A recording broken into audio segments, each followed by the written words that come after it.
Laying on the pavement helplessly in the deep night was the last thing that Emily had in her mind.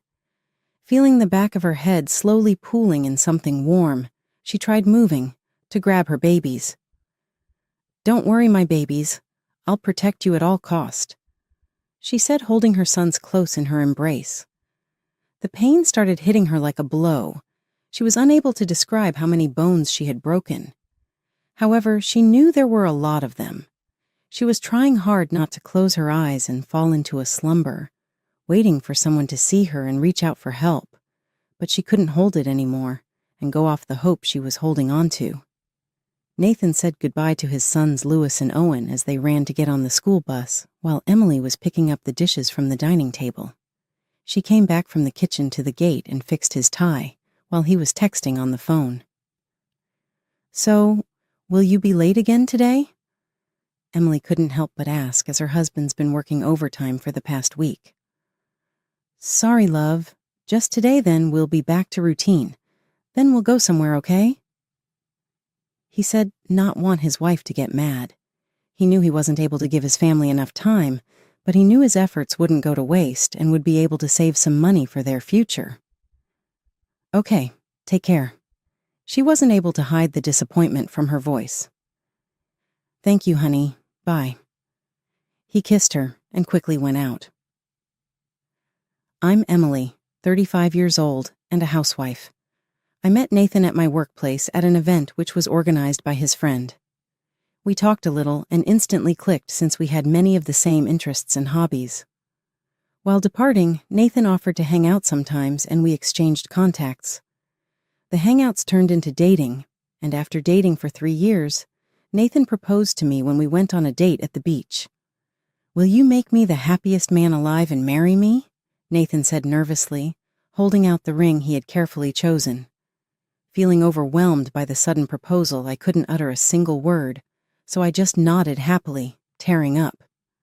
After getting married, we started living together in the house that Nathan had bought recently. I suggested my mother-in-law come live with us when she came to our wedding because my father-in-law died 5 years ago, so she must have felt lonely by herself. She refused nicely, saying she was fine, since she worked in the other state and couldn't move in, but she often visited us. We were later blessed with 2 baby boys, Louis, our older son, and Owen, the youngest. I decided to quit my job after Louis was born to take care of him and serve as a housewife. Recently, Nathan has started working late hours because Louis and Owen have started going to school, so he wanted to make some extra money to live comfortably. Since the kids had gone to school, I decided to clean the house and do the dishes. Then I took a shower, and as time went by, I started making pasta for dinner. Maybe I should take them out for ice cream. I thought to myself, remembering how Louis was complaining that it's been years since they had ice cream, even though they had it last week. Just as I sat on the couch to rest my back after cooking, the laughing and running steps of my kids startled me. "Here they are," I said, rolling my eyes. It's tough being a mom of such active kids. Now they are going to scatter toys in every corner of the house and make a mess. Just thinking about it gave me a headache. Since Nathan was coming back late, I got both of my kids ready for an ice cream treat and went out. The weather was nice, cloudy, and chilly, and the ice cream parlor was just 2 blocks away, so we decided to walk. "Mom, do you think they have Spider-Man-shaped ice cream?" Louis asked, holding my hand. "Spider-Man-shaped ice cream? We can ask them if you want." Kids these days, I thought, and shook my head. "Yes, please," he said excitedly. The trip was short. We went inside the parlor and had our ice cream. I got myself vanilla while Owen got strawberry, and Louis always wanted to try something new, so he got mint chocolate since they didn't have his Spider-Man-shaped ice cream. "It tastes like toothpaste," he exclaimed while making weird faces, while Owen was teasing him with his strawberry ice cream. As we strolled home, the sky darkened, and the streetlights flickered to life. Fortunately, our house wasn't that far away, so I wasn't worried. Owen kept tripping on his unlaced shoes, so I bent to tie them quickly. "There you go." I was about to get up when the serenity of the evening was abruptly shattered by the blaring sound of a car horn, followed by the deafening screech of tires. My head snapped toward the noise, my heart sinking as I saw a car speeding toward us, swerving erratically. The car, a heavy sedan, barreled toward the sidewalk with a reckless disregard for life. Then there was the hit. The impact. So sudden and catastrophic. I was thrown to the pavement, my vision blurring as the world spun around me. I could barely make out Lewis and Owen, their small bodies flung by the force of the collision. The sickening crunch of metal and the shattering of glass filled the night air. My head was spinning when I looked up quickly. The car that hit us was long gone and there was no one else on the street. I tried to move, but my body was limp. "Louis?" I called out with blurring vision, but was met with complete silence. My head was getting heavier to stay up, so I just placed it back on the pavement. The feeling of warm wetness on the back of my head was becoming more prominent when I lay lifelessly on the sidewalk. I tried keeping my eyes open to see if someone passed by to call for help, but the pain was erupting slowly in every part of my body, and it was becoming harder to keep them open. I looked at the sky with blurry vision. I heard an ambulance siren getting close, but it was almost impossible for me to breathe anymore, so I let myself fall into a deep slumber. Nathan was called by the hospital when he was getting his things to leave the office. "Hello, is this Nathan talking?" a female asked on the phone. "Yes, it's me. Why?" He didn't have good feelings about it.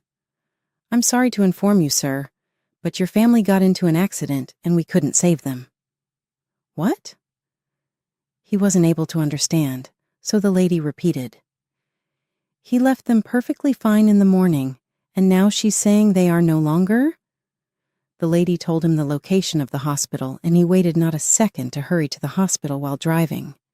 He was praying it was a mistake. They were not supposed to call him, and it wasn't his family. His breath caught in his throat, and he held the steering tightly, trying to calm the nerves. Reaching the hospital, he was informed of the room number by the receptionist. He quickly went to the room and took a deep breath before entering. There were 3 bodies, each covered by a blanket. He tried dragging himself towards the bed, and again wished that it was someone he didn't know. He slowly lifted the blanket, and it was her, the love of his life, lying lifelessly.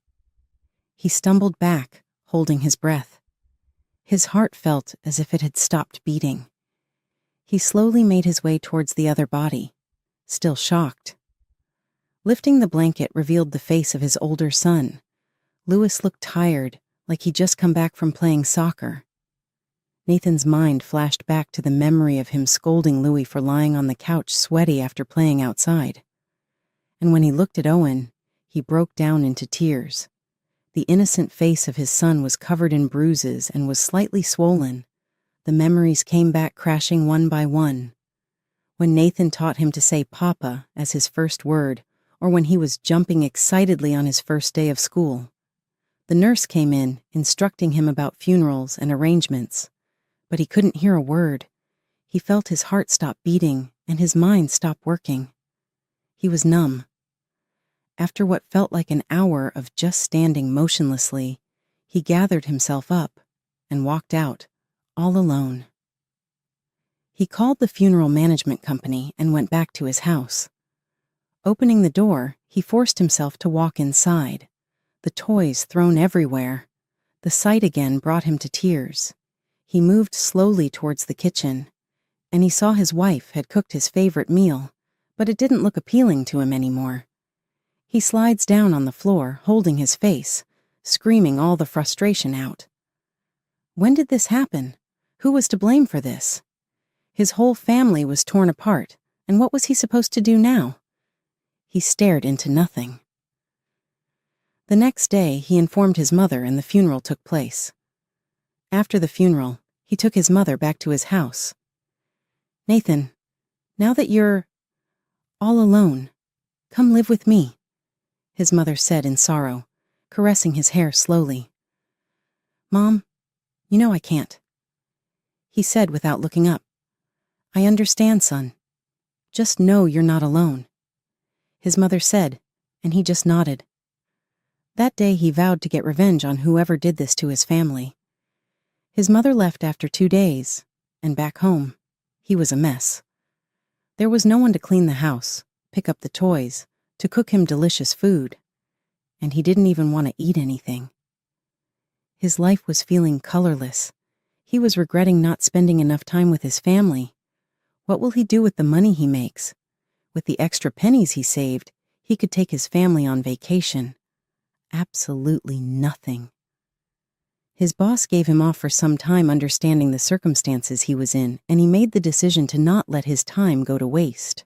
After talking to police and going back and forth to the police station, he was called 4 days later to find himself an attorney since the culprit was found. He talked to his close friend who was able to find him a trustworthy lawyer. They were called to the court the next day. Today, he will get justice for whatever has happened to his family. The hole in his heart couldn't be fixed by this, but at least he would be able to provide his family justice. Upon entering the court, his eyes looked for the person who killed his family. A teenage boy was sitting in front, chewing gum. Beside him was a well-known lawyer, looking carefully at his files. This is it, Nathan thought to himself and sat down beside his lawyer. Today, the decision will be made. The case started. We're here to decide the case of Thomas Carter, who caused the deaths of Emily Nathan and her 2 children in a car accident. The evidence shows he was drunk when the accident happened, Judge Taylor announced. The lawyer of the culprit got up and said, "Your Honor, Mr. Carter is very sorry for what happened. His father is a respected politician, and Thomas has shown genuine remorse. We hope you'll consider this when deciding his punishment." Then Nathan's lawyer said, "Your Honor, Mr. Carter's actions led to the deaths of 3 people. The victims' families are deeply hurt. We believe he should face serious consequences." "Mr. Carter, do you have anything to say?" the judge asked. "Yes, Your Honor. I am truly sorry for what I did, but it was just a mistake. I didn't mean to do it." "Whether you mean it or not, Mr. Carter, 3 people are killed in your mistake. Saying sorry won't fix it, I'm afraid," Nathan's lawyer said, facing Thomas. Judge said then, "I have thought about this carefully. I understand the seriousness of what Mr. Carter did and the pain it caused. However, I also consider his family background. Thomas Carter's father was a well-known politician who did a lot for the community. This should be taken into account," his lawyer quickly added. Judge Taylor nodded. "Taking into account Mr. Carter's remorse, his family background, and the circumstances, I'm giving him 3 years of probation and 100 hours of community service. He must also attend a rehab program for alcohol abuse. I hope this decision helps Mr. Carter make amends. The court is adjourned." That's it? This is the decision they ended up with? Despite his record of running red lights many times, he only got this. A sentence that felt like a slap in the face to Nathan. The justice system had failed him, leaving him with a void that could never be filled. His gaze fell on Thomas, who was laughing on his phone. While everyone was leaving, Thomas made a gun with his hand and pretended to shoot Nathan. Then he walked out while whistling. Only if Nathan had control, he would have snatched the smug look from Thomas's face. He will never forget this sight. There was no doubt that the boy was such a brat. Just because his father was in politics, he was able to get away with murder. Nathan quickly asked his lawyer if they could ask for reopening of this case. "I'm sorry, Nathan, but I don't think I'm able to help you anymore. You see, that boy's father is a political person, and I don't dare to mess with him." His lawyer removed Nathan's hand from his shoulder and walked away. "And what about my justice? Who will pay for the death of my family?" Nathan's mind wasn't working straight. He got out of court and went to his friend's place to find another lawyer, not wanting to back up so easily, but still he was met with disappointment. "I have tried, Nathan, but everyone is refusing as soon as they know about Mr. Carter. What do you plan to do now?" His friend placed a hand on his shoulder. Nathan slumped down. I have no idea, man." He lowered his head, letting all the emotions go through him from rage, anger, frustration, to sorrow and helplessness. "I'm really sorry, Nathan. I wish I could do something," his friend said, feeling his pain. "It's all right. You've done enough already. I'll go now." With that, he got up and went to his own house. The loss of his family was unbearable, but he remembered his mother's words. "Nathan, my dear, even if they are gone, they still want you to be happy. They want you to continue your life. Will you do that? For them?" At that time, he didn't say anything to his mother, but now it was the only way. He tried hard to get back to his old routine, keeping himself busy with work, but it was an absolute mess. There were packaged food containers everywhere in the house, which he didn't bother cleaning. Going to the office to work was so extreme that sometimes he spent the whole night in the office, continuously working, chugging cups and cups of coffee, because whenever he got sleepy and closed his eyes, the nightmares started coming, eating him alive. "Nathan, you didn't go home yesterday?" His female co-worker, Amelia said, looking at his situation as she was walking past his cubicle. But he wasn't aware of her calling him, lost in his thoughts. Then she gently nudged him, getting his attention. "Are you all right, Nathan? You should head home." He looked half dead, with hollow eyes and a sunken face, his hair a mess and his body limp. "And what would happen if I go home? I'm going to be alone anyway," he said without lifting his face, too tired to even move. "I know, but you can't take revenge while looking this weak." She patted his back and then walked away. He took time to consider her words, and it slowly started making sense to him. If he wanted to, he could live his whole life like this, crying in the corner, weak and small. But there's also something that he can do, which can't bring his family back, but it can give them peace. It can give him a break from all the heartbreak he's been through this time, and that was revenge. He went home, showered, and went to his study to plan what he was about to do. He needed proper time to consider the plan he had chosen carefully. He opened the browser on his laptop and wrote, "Thomas Carter." As he expected, he was met with a very smug-looking profile. Thomas's pictures with girls with big cars in casinos showed up. He was a spoiled punk indeed, using his daddy's money to get away from the trouble he caused. As Nathan watched Thomas freely going with his life, his heart hardened. The anger and grief that consumed him transformed into a burning desire for vengeance. He knew what he had to do. He had to make Thomas feel the same pain he had inflicted on others.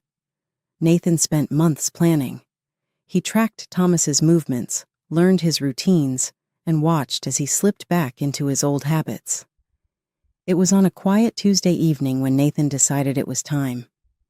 He followed Thomas as he left a bar, stumbling to his car. Nathan's truck tailed him down the darkened streets, the headlights cutting through the night like knives. Thomas's car swerved erratically. He was alone, veering off the road and onto a dirt path leading to an abandoned warehouse. Nathan parked a safe distance away and followed on foot, the crunch of gravel under his boots echoing in the stillness. He watched as Thomas staggered into the warehouse, unaware of the eyes watching him from the shadows. Nathan knew about this warehouse when he started tracking Thomas.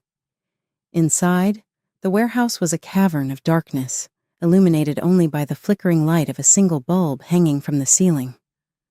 Thomas sat on a rusted metal chair, bottle in hand. There were packets of what Nathan supposed were drugs thrown on the table in front of Thomas. This was the hidden warehouse where Thomas and his buddies often came to do drugs, hidden from everybody but not from Nathan. Today he noticed that Thomas was alone and took his chance.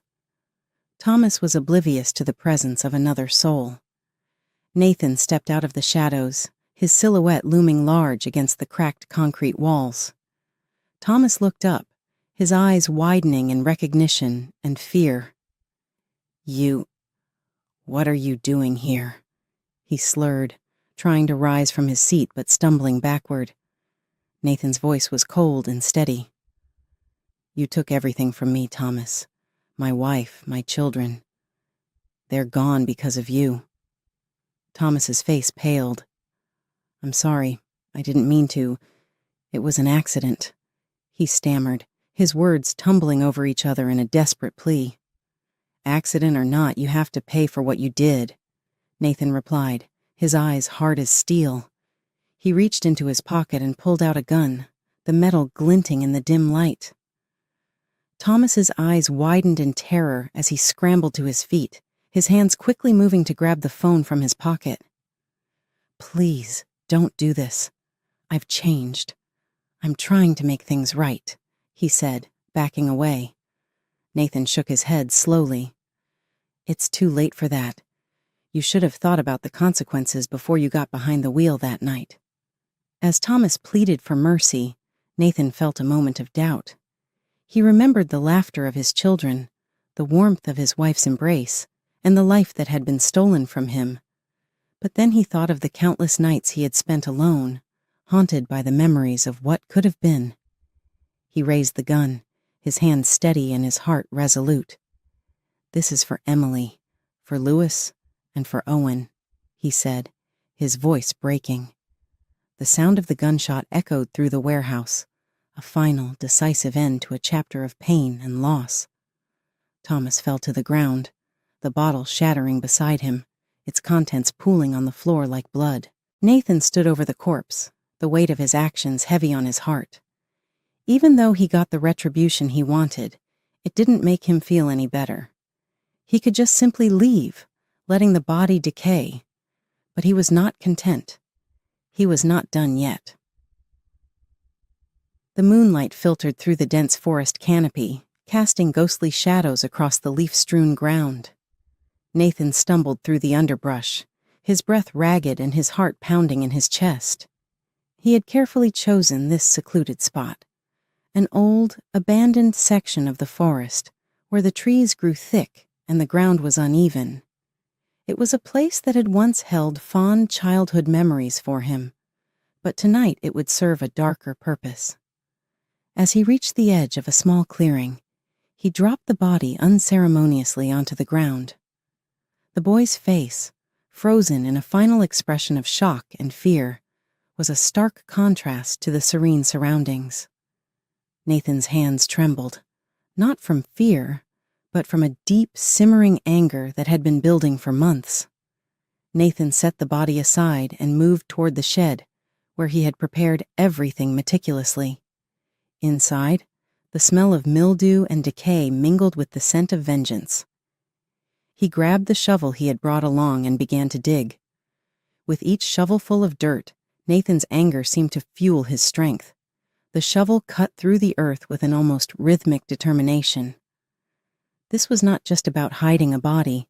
It was about exacting justice for the wrongs he had suffered. The hole was taking shape, a deep pit that would soon become a final resting place. The sound of digging and the occasional rustle of leaves were the only noises breaking the stillness of the night. Nathan's focus was unyielding as he worked, his thoughts consumed by the face of his betrayer. Finally, the hole was deep enough. He dragged the body to the edge of the grave, his movements deliberate and measured. This was not a hasty act of rage, but a carefully executed plan. As he lowered the body into the hole, Nathan felt a strange mix of satisfaction and sorrow. This was the end of a chapter. But it was not the end of the story. He began covering the body with dirt, each shovelful a reminder of the finality of his actions. He knew he had to cover his tracks, to erase every trace of what had transpired. Now he wants Carter to realize that his son has gone missing. He wants Carter to hire professionals to look for the traces of his son, but no one will succeed. He wants to see the look of agony and misery when Carter weeps finding the body of his son. Today justice was served. As the first light of dawn broke over the horizon, Nathan knew that the road ahead would not be easy. But he also knew that he had taken the first step towards healing, towards finding a way to live with the pain and to honor the memory of his family. He didn't care if he was arrested or thrown into jail or anything. He had gotten the justice his family deserved, and that was all that mattered.